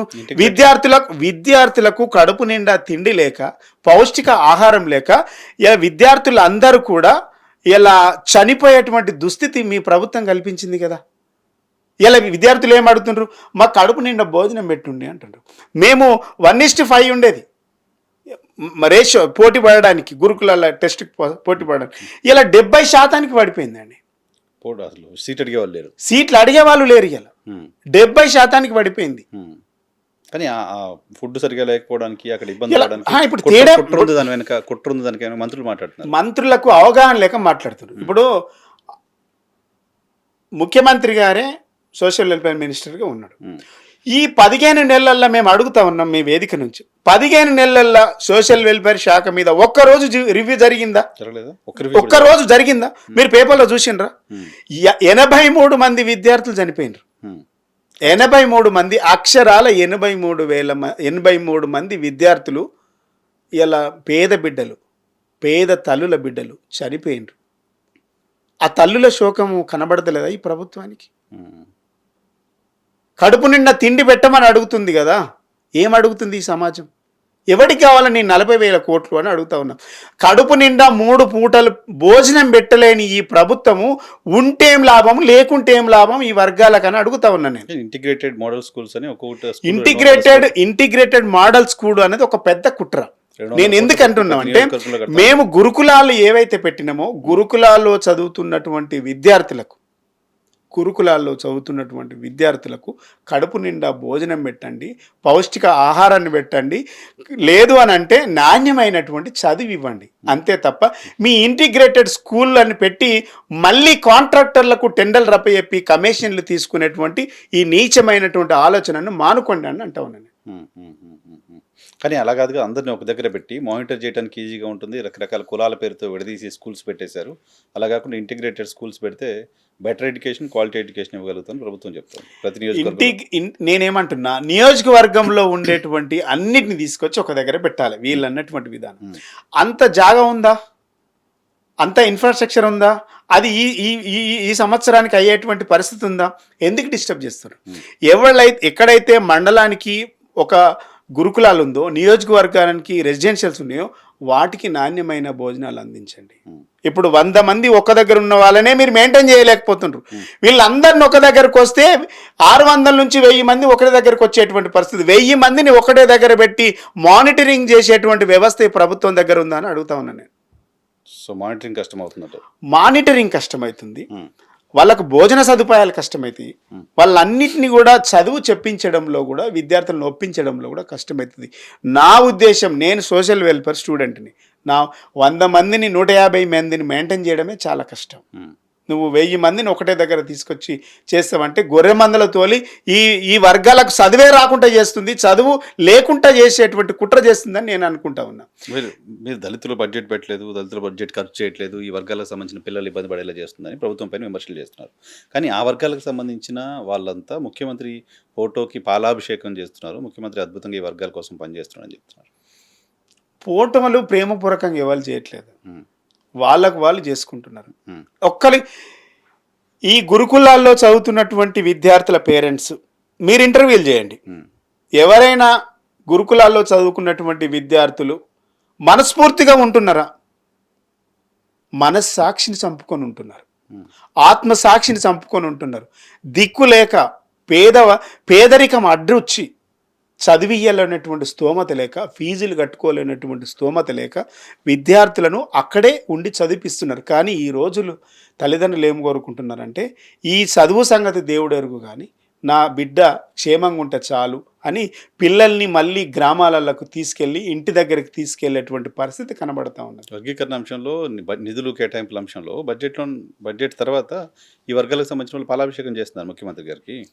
పాలాభిషేకం ఎవరు చేయలేదు, పాలాభిషేకం చేయించిండ్రు, ఎవరు చేయలేదు. గతంలో కేసీఆర్ గారికి చేయించింది కూడా చేయించిందేనా? అప్పుడు అదేమో మనస్ఫూర్తిగా చేసిండ్రు. అంటే ఇక్కడ రెండు ఉంది, అంటే మన మనసు లోపటికెళ్ళి వచ్చింది ఒకలాగుంటుంది, లేకుంటే మొక్కుబడిగా చేసేది ఒకలాగుంటుంది. ఇది మొక్కుబడిగానే చేస్తుండ్రు, నాయకుల మెప్పు కోసం చేస్తున్నటువంటి పాలాభిషేకాలు. కేసీఆర్ గారు చేయించిండు కాబట్టి, కేసీఆర్ గారి కోసం చేశారు కాబట్టి నేను కూడా చేయించుకోవాలనేటువంటి ఒక ఆలోచన కొద్ది చేయిస్తూ ఉన్నారు ప్రతిదానికి. ఇలా మీరు చేసింది ఏంది?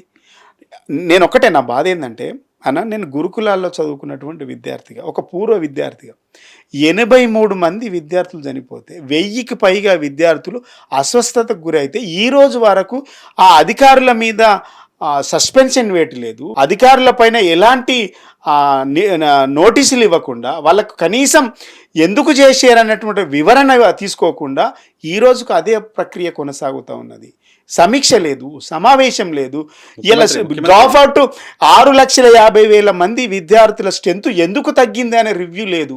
మీరు అంటే వీళ్ళ ఉద్దేశం ఒకటే కనబడతా ఉంది, కేసీఆర్ గారు పెట్టినటువంటి ఏ ప్రోగ్రాము ఉండొద్దు, కేసీఆర్ గారు పెట్టినటువంటి ఏ పథకం ఉండొద్దు అనేటువంటి ఒక దురుద్దేశమైనటువంటి కుట్రపూరితమైనటువంటి కుట్ర కనబడతాం, పొలిటికల్ కుట్ర. అంత దారుణాలు ఈ ప్రభుత్వం చేస్తుంటే 80 మంది పిల్లలు చనిపోయారని మీరు చెప్తున్న నేపథ్యంలో ఇవన్నీ ఎందుకు అసెంబ్లీకి వచ్చి మాజీ ముఖ్యమంత్రి కేసీఆర్ ప్రశ్నించకూడదు, ఎందుకు మాట్లాడకూడదు, ఎందుకు ప్రశ్నించకూడదు?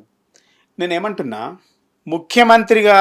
మాజీ ముఖ్యమంత్రి గారు వచ్చి మాట్లాడడానికి పెద్ద అదేం కాదు. కానీ మొదటి నుంచి మనం చూస్తే వీళ్ళ అధికారం నుంచి సంతకాలు పెట్టి నుంచి మొదలు పెడితే వీళ్ళ భాష, వీళ్ళ వ్యవహార శైలి, వీళ్ళ మాట్లాడుతున్న విధానం ఒక్కటైనా నిజంగా ప్రజలకు ఉపయోగపడేటువంటి భాష కనం. కేవలం కేసీఆర్ గారిని టార్గెట్ చేయడమే ఈ ప్రభుత్వం యొక్క ప్రధాన ఏజెండా అండి. కాళేశ్వరం కూలింది అని అన్నారు. కాళేశ్వరం కూలలేదు. కాళేశ్వరంలో ఒక పిల్లరు కుంగింది. కూలింది అనడానికి చాలా తేడా. కేవలం కేసీఆర్ కట్టినటువంటి ప్రాజెక్టు కుంగిందని కూలిందని చెప్పి ప్రచారం చేసి ప్రపగండ చేసి అదొక పెద్ద తప్పుగా భావించి ఇలా మీరు పేపర్లు చూడండి. ఇరిగేషన్ మంత్రి చెప్తున్నారు కూలిపోలేదు.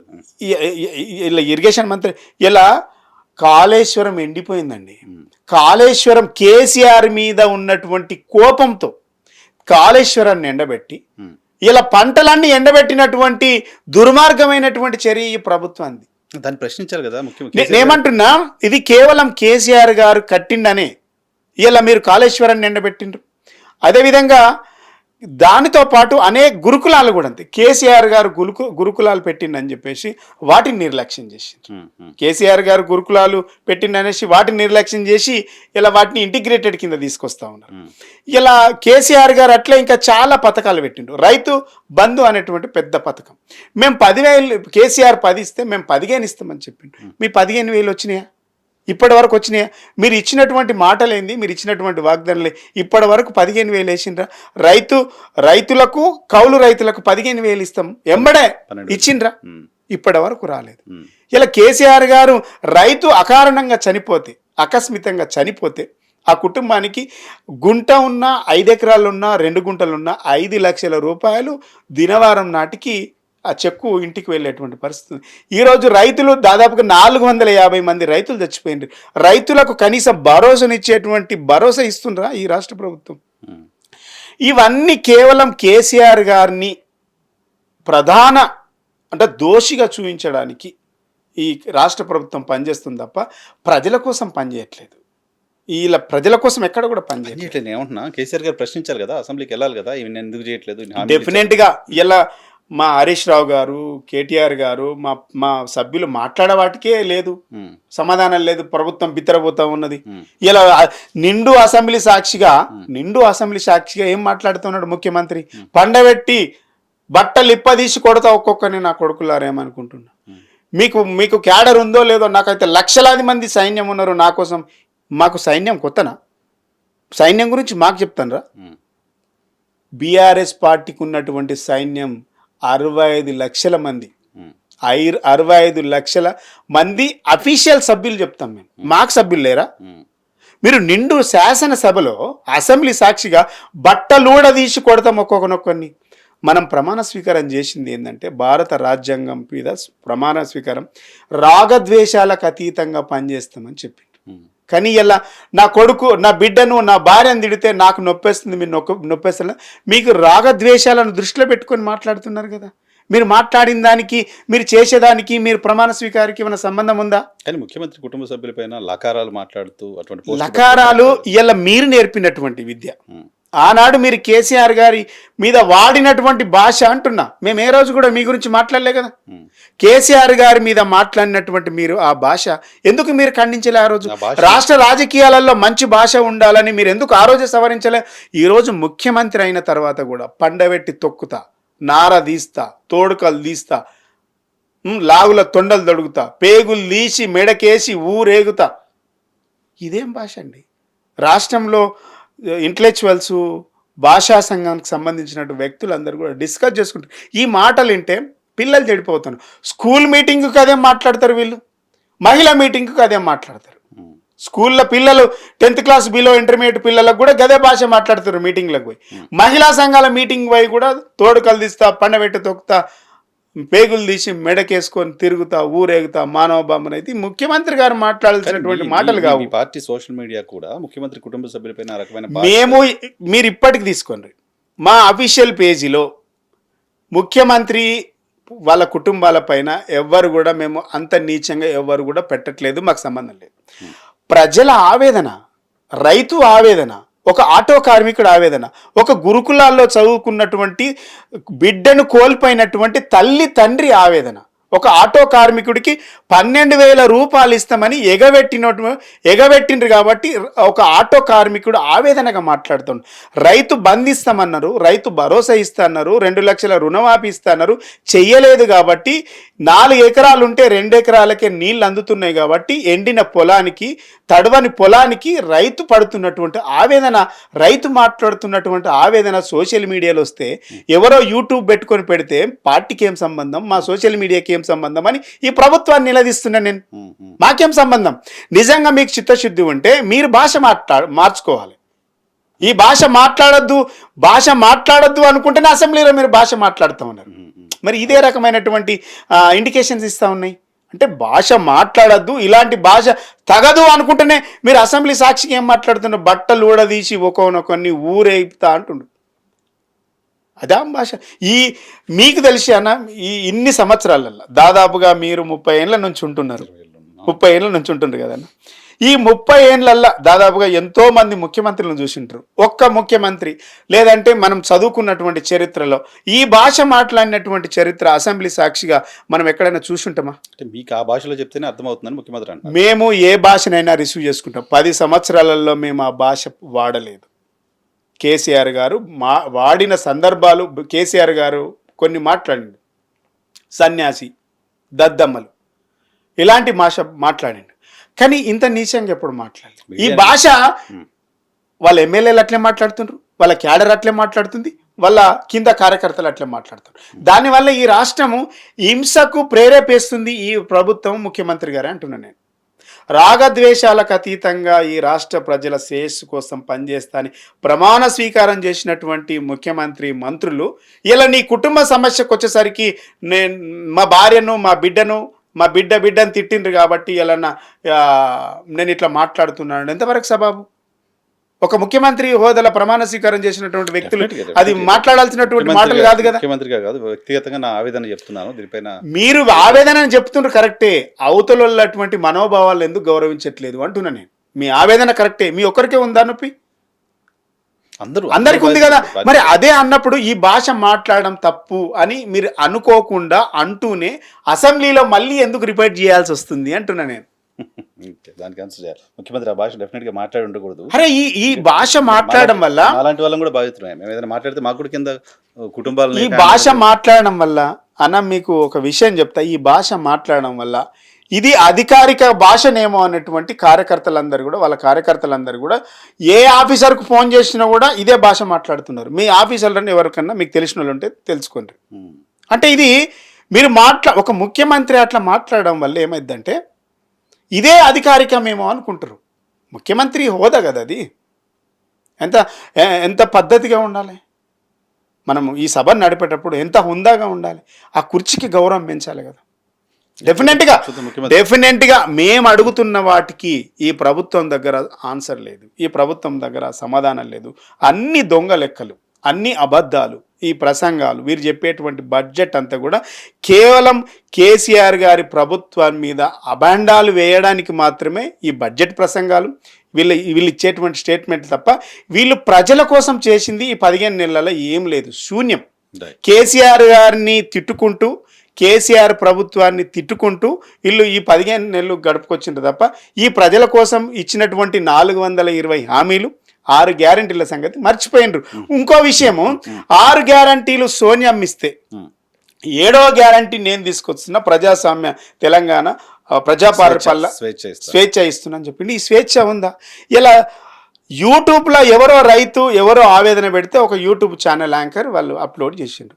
వాళ్ళన్న అమ్మాయిలను కూడా చూడకుండా మీరు తీసుకుపోయి జైల్లో పెట్టిండ్రు. అరెస్ట్ విధానం తప్పగా భాషను పోస్ట్ చేయడం కూడా తప్పేగా. భాషను పోస్ట్ చేయడం కూడా కరెక్ట్ తప్పే అన్నప్పుడు నేనేమంటున్నా, ఇవాళ స్వేచ్ఛ యూట్యూబ్స్ వచ్చిన తర్వాత, సోషల్ మీడియా వచ్చిన తర్వాత మీ కంట్రోల్ ఉందని మీరు అనుకుంటున్నారా? ఇలా మమ్మల్ని కూడా తిడుతుండ్రు కదా. ఇలా మమ్మల్ని తిట్టినాడు మీరు ఎందుకు సంతోషపడ్డారు?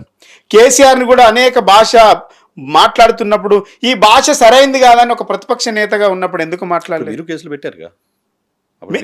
మేము గిన్ని కేసులు పెట్టలే కదా.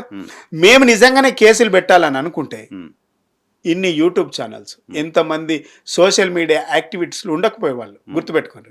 మేము ఎప్పుడు కూడా దాన్ని తక్కువగా చూసినాం, తక్కువగా చూసినాం. ఇలా మీరు యూట్యూబ్ ఛానల్ని అడ్డం పెట్టుకొని అధికారంలోకి వచ్చిండ్రు. వాళ్ళని అడ్డం పెట్టుకొని అధికారంకి వచ్చిన తర్వాత అధికారం రాగానే వాళ్ళపై అడ్డగోలుగా కేసులు పెట్టి అక్రమంగా అరెస్టులు చేసి జైల్లో పెడుతున్నారు.